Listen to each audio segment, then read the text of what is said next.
Okay, well, first of all, I really want to congratulate you on the job you did on this movie because, man, you blew me away. Thank you. Oh, you're so welcome. You were so engaging, so wonderful to watch. And, you know, needless to say, 17 wasn't too bad of a year for you, Zac. Yeah. But if you could go back at 17 and do anything different, what would you do? What would you have done? That's the thing. For this movie, I wish I had some amazing story about something I screwed up royally that I wanted to go back and change. But I guess that's, you know, an important message for the movie. You know, all the mistakes I made in life, and there were a lot so far. I think no matter how big they were, they got me to where I'm at today. Yeah. And so I don't think there's much that I would go back and change. Well, what was it like for you to step back into a high school? A little bit nervous? It was. It was. It was weird going back to high school. It was strange. I could tell that I wasn't supposed to be there. There's like, when you have classes and you sit down and, you know, you belong there, you've got homework to turn in, you know, you feel like you belong, you're with your friends. But man, when you don't know anybody in high school, they all look at you kind of funny. It's like, who's the new kid, you know? Yeah, what was so high it school helped like for you? I mean, when you did go, did you enjoy being at school? Yeah, sure. I mean, the social aspect is brilliant in high school. I loved hanging out with my friends on a daily basis and, you know, good relationships with my teachers. I was getting good grades. It was, all in all, a fantastic time in life. You know, but then again, I had all the, you know, social awkward moments that regular high school kids go through, and all the same insecurities. I think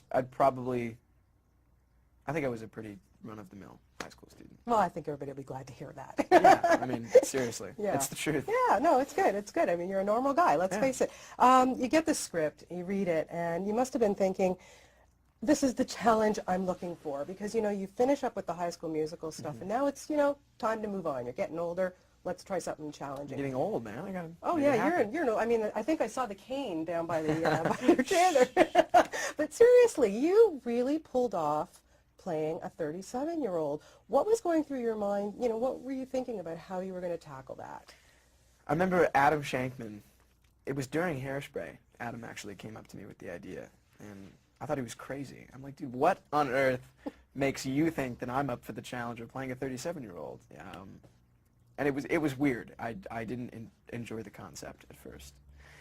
Then the script came in, and I read it, and I was actually impressed. I thought, man, this is actually a story about how far a dad's willing to go to connect with his kids and be with his family.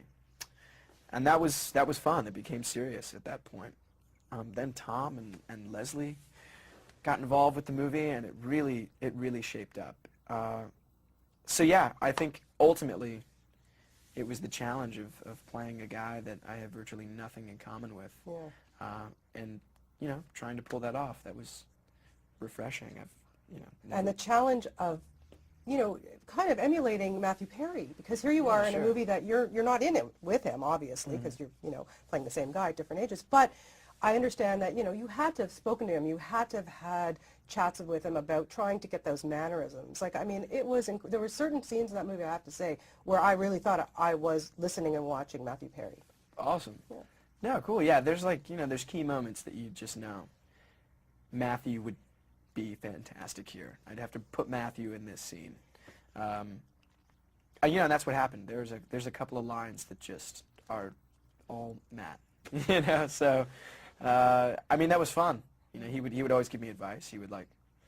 He'd call me, and sometimes it was just a line reading, you know, but it would still help, and yeah, it was fun. Yeah, Naomi, I don't care. Exactly. Perfect. Yeah, that was one of the bigger ones. Yeah. And then you're in these amazing, fantastic scenes with Thomas Lennon. Now, first off, how on earth did you keep a straight face with that man? It's impossible. It's impossible. Tom is the funniest person alive. That man is a genius. I don't know how he does it, but I mean, God forbid you go off the page with the guy. He's so improvisational and so in the moment and so real with everything that he says. You just don't know if what he's saying is true or not. He's got, like, I don't know. He's very talented. Yeah. Did you ever think you'd be a Jedi Master? And yeah, that was another fun thing in the movie. I've wanted to do a legit lightsaber fight since I was 10 years old. And finally, at 21, we made it happen. I'm glad it worked out. That's as close as I'm going to get, I think. And, you got the moves. We know you got some basketball moves. We know you got some dance moves. But how long did it take you to twirl that basketball in your finger? You know what? I think after doing all the High School Musicals and after being 17 again, if I played that much basketball and can't spin it on my finger, I think something would be wrong. I have a basketball in my hands every day on set, I feel like. And, you get curious and you start playing with it. And that's just what happened. Corbin actually taught me how to do that from High School Musical. Yeah. Zac, do you ever get used to the posters, the huge billboards, seeing your face like on bus shelters? How does one get used to that type of thing? You don't get used to it. You can't get used to it. Like just 2 days ago, I was stopped at a red light in the valley, and I was next to a bus stop. And I had my windows down, I was playing music, and like I hear a bunch of people yelling, and I'm pretty sure it's directed at me, and I looked over, and they were like, "Are you this guy?" And the poster was massive right on the bus stop, and I was like, "Oh God," and just, went as fast as I could to get out of there. It's, those moments. It's pretty funny. Yeah, I can imagine. I understand that Leslie Mann, of course, her daughters, one of the oldest one, had posters of you all over her bedroom. What was it like meeting her kids for the first time? They were great. I mean, I wouldn't have known. They were sweethearts. They were,